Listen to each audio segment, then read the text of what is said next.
ਦਰਸ਼ਕੋ break ਤੋਂ ਬਾਅਦ ਤੁਹਾਡਾ ਸਭ ਦਾ ਬਹੁਤ-ਬਹੁਤ ਸਵਾਗਤ ਹੈ। ਅਸੀਂ ਤੁਹਾਡੇ ਤੋਂ ਮਾਫੀ ਚਾਹੁੰਦੇ ਹਾਂ ਕਿ ਥੋੜੀ ਟੈਕਨੀਕਲ ਪ੍ਰੋਬਲਮ ਆ ਗਈ ਸੀ, ਰੁਕਾਵਟ ਆ ਗਈ ਸੀ, ਸੋ ਇਸ ਕਰਕੇ ਸਾਨੂੰ ਬ੍ਰੇਕ ਲੈਣੀ ਪਈ। ਸੋ ਇਸੇ ਹੀ ਸੈਗਮੈਂਟ ਨੂੰ ਆਪਾਂ ਕੰਟੀਨਿਊ ਕਰਦੇ ਹਾਂ। ਜੋ ਗੱਲਬਾਤ ਹੈ ਉਸ ਨੂੰ ਆਪਾਂ ਜਾਰੀ ਰੱਖਦੇ ਹਾਂ।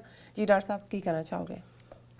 ਦੇਖੋ, ਕਈ ਵਾਰ ਜਦੋਂ ਇੱਕ ਫਲੋ ਚੱਲ ਰਿਹਾ ਹੁੰਦਾ ਹੈ ਗੱਲਬਾਤ ਦਾ ਤੇ ਕੁਝ ਵਾਪਰ ਜਾਂਦਾ, ਬਟ ਅਸੀਂ ਹੁਣ ਕੀ ਕਰ ਸਕਦੇ ਹਾਂ? ਚਾਰ ਚਫੇਰੇ ਜਾਂ ਦੁਸ਼ਮਣ ਨਾਲ ਵਾਹ ਹੈ ਜਾਂ ਗਧਿਆਂ ਨਾਲ ਵਾਹ ਹੈ।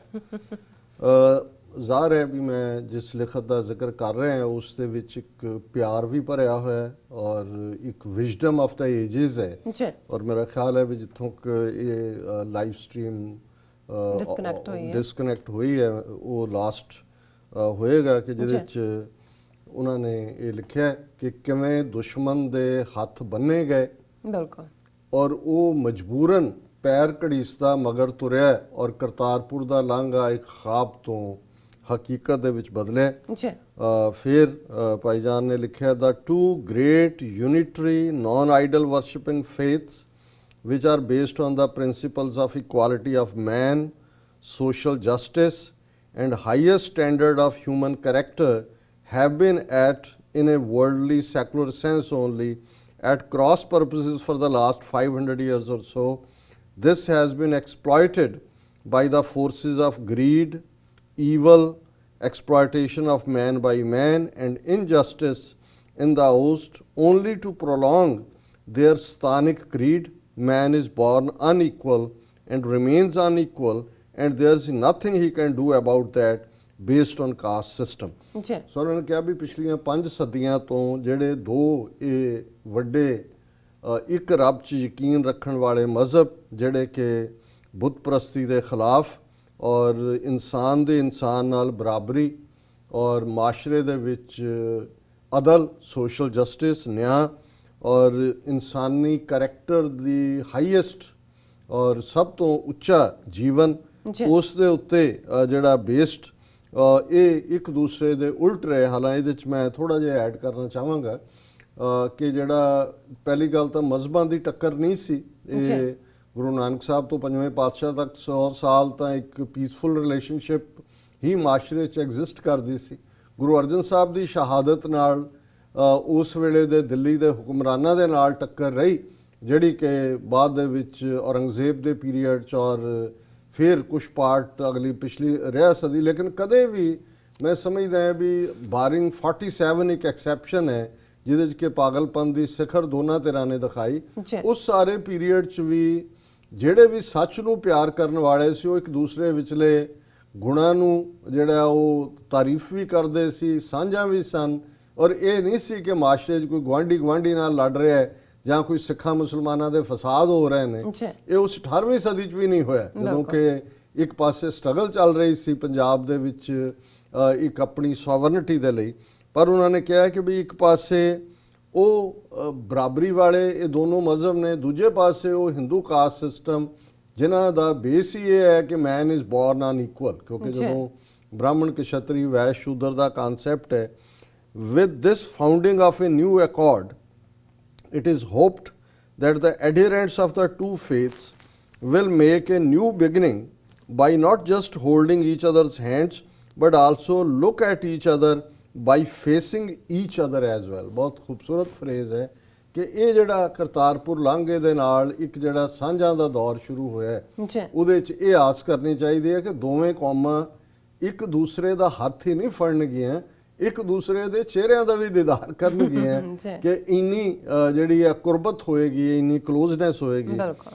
Opening of Kartarpur may or may not prove to be a corridor of peace between India and Pakistan, much touted by all thoughtlessly, as a lot depends on the actions of protagonists in our eastern neighborhood.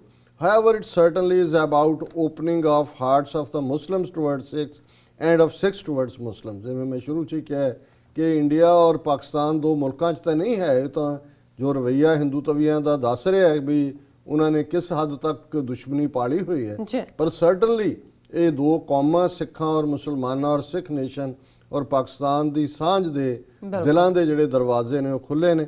This new beginning will, I have deep inner belief, is a once in a millennia event that has the potential to set the course of history in the Indian subcontinent and Asia for centuries to come. Hope that the leadership of Sikhs and Muslims will not allow this to be derailed as in 1947. उन्होंने कहा जी कि ये 1000 साल च वापरन वाला कोई इस किस्म का ਅਲੋਕਾਰ ਵਾਕਿਆ ਕਿਹਾ ਜਾ ਸਕਦਾ ਹੈ ਔਰ ਜਿਹਦੇ 'ਚ ਬਰੇ ਸਗੀਰ 'ਚ ਸਬ ਕੰਟੀਨੈਂਟਸ ਔਰ ਸਾਰੇ ਏਸ਼ੀਆ ਦੇ ਵਿੱਚ ਜਿਹੜਾ ਇੱਕ ਨਵਾਂ ਇਤਿਹਾਸਕ ਮੋੜ ਜਿਹੜੀ ਹੈ ਜਿਹਦੇ 'ਚ ਸਿਰਜਣ ਦੀ ਸਮਰੱਥ ਹੈ ਔਰ ਇਹ ਅਸੀਂ ਉਮੀਦ ਕਰਦੇ ਹਾਂ ਕਿ ਦੋਨਾਂ ਕੌਮਾਂ ਦੀ ਲੀਡਰਸ਼ਿਪ 47 ਵਾਲੇ ਪਾਗਲਪਨ ਦੇ ਵਿੱਚ ਨਹੀਂ ਜਾਣਗੇ ਔਰ ਇਸ ਮੌਕੇ ਨੂੰ ਅਵੇਲ ਕਰਕੇ ਅੱਗੇ ਵਧਣਗੇ।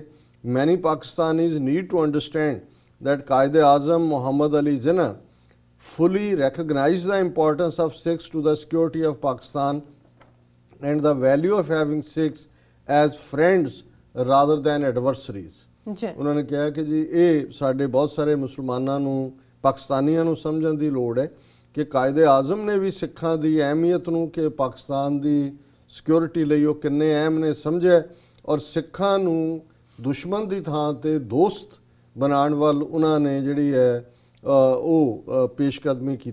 Perhaps the time was not ripe for such an accord as envisaged by Quaid-e-Azam, or perhaps God wanted Pakistanis and the Sikhs to have more experience of the machinations of the evil Chanakya mindset and learn some solid unforgettable lessons. ये बहुत ठीक analysis है भी शायद ਰੱਬ ਨੂੰ ਇਹ ਕਬੂਲ ਨਹੀਂ ਸੀ ਕਿਉਂਕਿ 47 ਜੋ ਹੋਇਆ ਜੇ ਸਿੱਖ ਜੂਨ 84 ਨਵੰਬਰ 84 ਸਾਡੇ ਨਾਲ ਨਾ ਵਾਪਰਦਾ ਸਿੱਖ ਨਸਲਕੁਸ਼ੀ ਤੋਂ ਬਾਅਦ ਨਸਲਕੁਸ਼ੀ ਨਾ ਹੁੰਦੀ ਤੇ ਅਸੀਂ ਨਹੀਂ ਸੀ ਸਮਝ ਸਕਦੇ ਇਸ ਦੁਸ਼ਮਣ ਨੂੰ ਜਿਹੜਾ 5 ਸਦੀਆਂ ਤੋਂ ਘਾਹ ਦਾ ਸੱਪ ਬਣ ਕੇ ਜਿਹੜਾ ਸਾਡੇ ਵਿੱਚ ਬੈਠਾ ਹੋਇਆ ਸੀ। ਇਸੇ ਤਰ੍ਹਾਂ ਉਹਨਾਂ ਨੇ ਪਾਕਿਸਤਾਨੀਆਂ ਦੇ ਹਵਾਲੇ ਨਾਲ ਵੀ ਇਹੀ ਕਿਹਾ ਕਿ ਵੀ ਸ਼ਾਇਦ ਇਹ ਵਕਤ ਲੱਗਣਾ ਸੀ ਜਦੋਂ ਕਿ ਦੋਨਾਂ ਕੌਮਾਂ ਨੂੰ ਇਹ ਸਮਝ ਆਉਂਦੀ ਕਿ ਭਾਈ ਇੱਕ ਦੂਸਰੇ ਦੇ ਲਈ ਔਰ ਇਹ ਜਿਹੜਾ ਚਾਣਕਿਆ ਦੇ ਪੁੱਤਰਾਂ ਦਾ ਮਾਈਂਡਸੈਟ ਹੈ ਕੀ ਹੈ ਇਸ ਸਭ ਨੂੰ ਸਾਨੂੰ ਹੁਣ ਉਹ ਲੈਸਨ ਮਿਲੇ ਨੇ ਜਿਹੜੇ ਅਸੀਂ ਭੁੱਲ ਨਹੀਂ ਸਕਦੇ।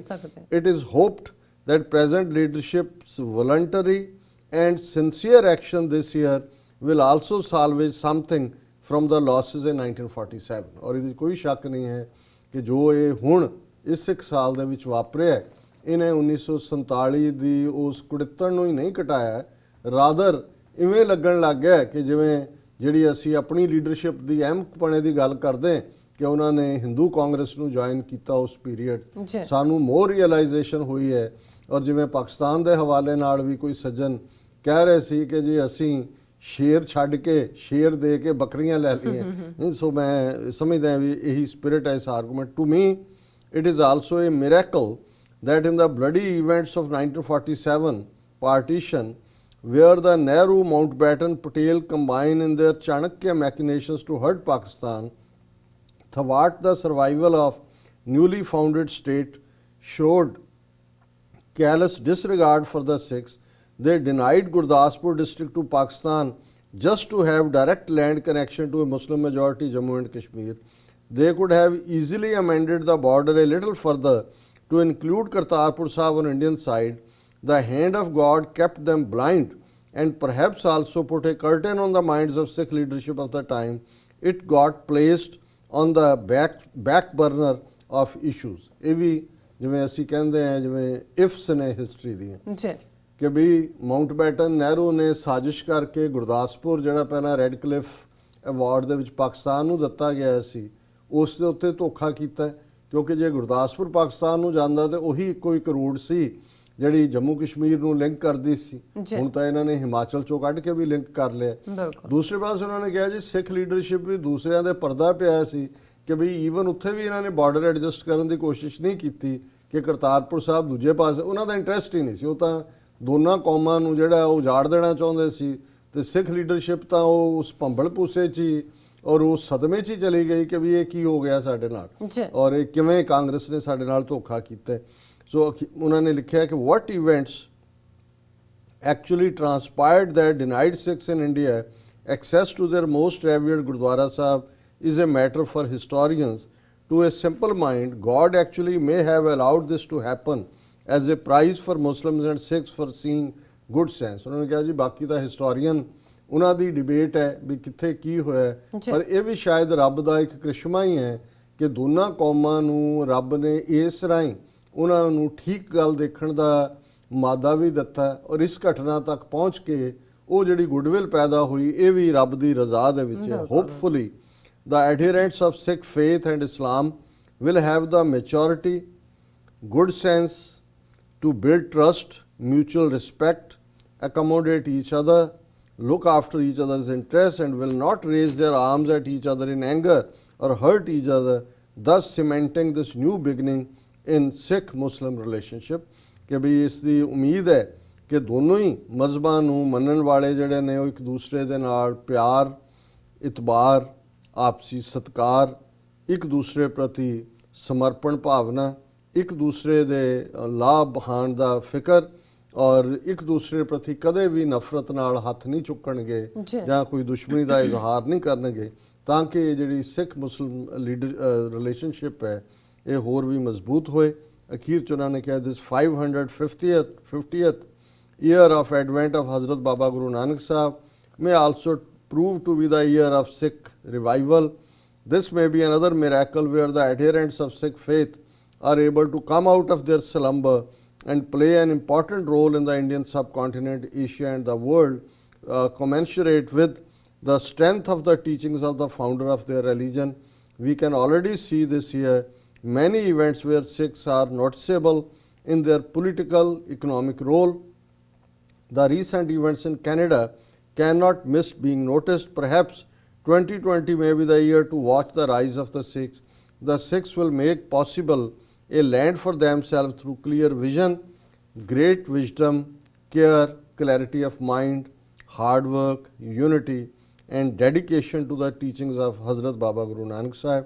ਉਹਨਾਂ ਨੇ ਫਰਮਾਇਆ ਕਿ ਇਹ 550 ਸਾਲਾ ਸਿੱਖ ਕੌਮ ਦੇ ਲਈ ਵੀ ਜਿਹੜੇ ਡੂੰਘੀ ਨੀਂਦ 'ਚ ਨੇ, ਗਫਲਤ 'ਚ ਨੇ, ਉਹਨਾਂ ਨੂੰ ਵੀ ਜਗਾਉਣ ਦਾ ਕਾਰਨ ਬਣੇਗਾ ਔਰ ਸਿੱਖ ਆਪਣਾ ਰੋਲ ਇੱਥੇ ਬਰੇ ਸਗੀਰ 'ਚ, ਏਸ਼ੀਆ 'ਚ ਔਰ ਕੁੱਲ ਸੰਸਾਰ ਦੇ ਵਿੱਚ ਉਹਨਾਂ ਦੇ ਜਿਹੜੀਆਂ ਫੇਥ ਦੀਆਂ ਟੀਚਿੰਗਸ ਨੇ ਉਹਦੇ ਮੁਤਾਬਕ ਅਦਾ ਕਰ ਸਕਣਗੇ।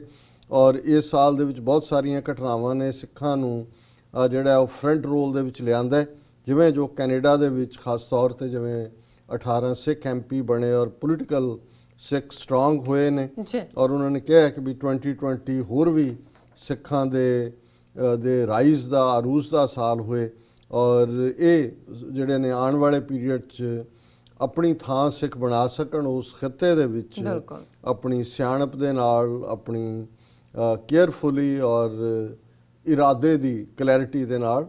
Confidently I can see Pakistanis also rising from their slumber.